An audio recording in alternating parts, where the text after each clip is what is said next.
Welcome to Sweet Life Beat Life. We hope this video helps. You start by preparing the exact environment you will run code in. Install Python 3. 8 or newer, set up a virtualenv, then pip install OpenPython, face recognition, dlib, and numpy.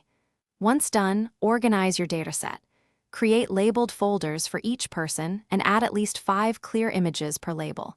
You do this now because consistent inputs reduce downstream errors. Make sure to test imports in a short REPL session to confirm the libraries load correctly before moving on. Next, you convert images into numeric signatures. Load each labeled image, detect a face using face recognition or dlib, then compute the 128D encoding for that face and save it with its label.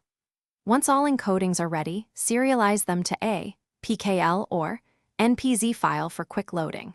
Then implement the runtime pipeline. Capture frames from webcam or video, detect face locations, compute encodings, and compare against your stored encodings to find the closest match.